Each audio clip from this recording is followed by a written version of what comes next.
Cyber cell थाना cyber crime cyber intelligence की संयुक्त बड़ी कार्रवाई। साइबर फ्रॉड को विदेश में नौकरी के नाम पर लोगों की करते थे तस्करी। कंबोडिया थाईलैंड ले जाकर तस्करी करने वाले 2 आरोपी गिरफ्तार। आरोपियों ने बेरोजगार युवाओं को झांसे में लेकर साइबर गुलामी में फंसाए। विदेश में हाउस अरेस्ट कर ऑनलाइन ठगी, डिजिटल इन्वेस्टमेंट और ट्रेडिंग फ्रॉड थे करवाते।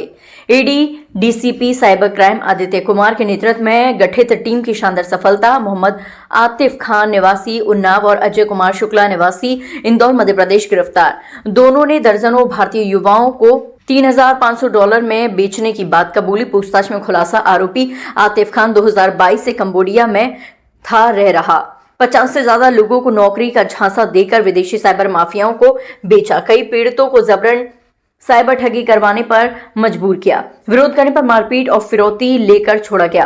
Phone, laptop, CPU, Aadhaar card, PAN card, voter ID सहित कई दस्तावेज बरामद। अभियुक्तों के मोबाइल में साइबर सिलेवरी की चैट, पासपोर्ट फोटो, पाकिस्तानी ठगों से कनेक्शन और होटल ट्रांजैक्शन के सबूत मिले। विदेशी ठगी और मानव तस्करी में लिप्त नेटवर्क का पर्दाफाश।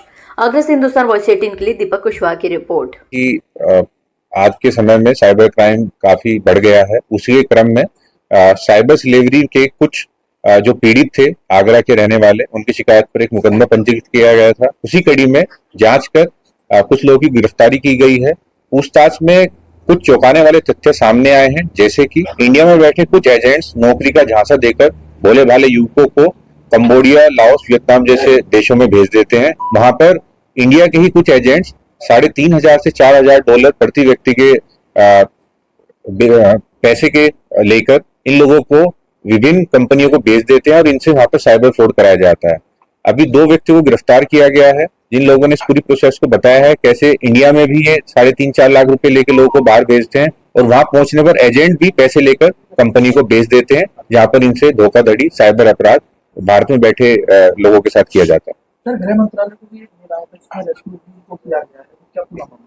देखिए, जो साइबर स्लेवरी के विक्टिम हमारे आगरा के, जिनकी शिकायत पर मुकदमा पंजीकृत किया गया है, उनके ही जो पूछताछ में कुछ तथ्य सामने आए थे, जैसे कि उन लोगों से जब जबरदस्ती ये सब कराया गया तो उनके द्वारा विदेश मंत्रालय को मेल किया गया और एम्बेसी ने मदद कर उन लोगों को वहां से रेस्क्यू कर वापस इंडिया भेजा था। तो उनके द्वारा वो मेल भी उपलब्ध कराए गए हैं और यही जानकारी गृह मंत्रालय से हेडक्वार्टर होते हम लोग को उपलब्ध कराई गई थी कि कुछ युवक अभी विदेश से भारत आए हैं और उसी क्रम में, पूछताछ के क्रम में इस पूरे गैंग का पर्दाफाश किया।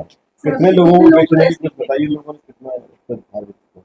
देखिए, इसमें जो एक अभियुक्त है आतिफ उर्फ रोनी, ये 2022 से 2025 मई तक ये कंबोडिया में था और पूछताछ में 50 से ज्यादा युवकों को इसने कबूल किया है कि इसने इतने लोगों को वहां पे विभिन्न कंपनी को बेचा है।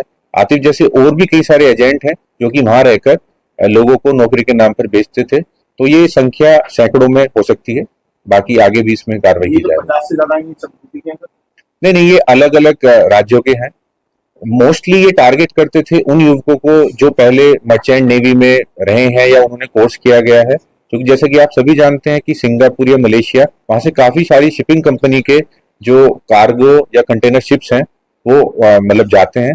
तो उसी का झांसा देकर उन लोगों को वहां भेजते थे और वहां जाकर ये कंपनियों को फ्रॉड के लिए बेच देते थे। कितना फ्रॉड अब तक इन लोगों के द्वारा देखिए, इसमें अभी कुछ और नाम सामने आए हैं, उनकी जो डिटेल्स जब हम लोगों ने चेक की है, जो नंबर ऑफ एसएमएस हैं, ट्रांजैक्शन है, तो ये काफी ह्यूज अमाउंट है। और जैसा कि इन्होंने बताया कि 2.5-3 साल से जो इंडिया में बैठे एजेंट्स हैं, ये ना केवल मैन पावर उपलब्ध कराते हैं बल्कि अकाउंट्स भी उपलब्ध कराते हैं। तो ये अभी तक जो इन्होंने बताया है, अभी इसकी पुष्टि करनी होगी, ये 500 करोड़ से ज्यादा का ये फ्रॉड इन लोगों के द्वारा कारित किया जा चुका है।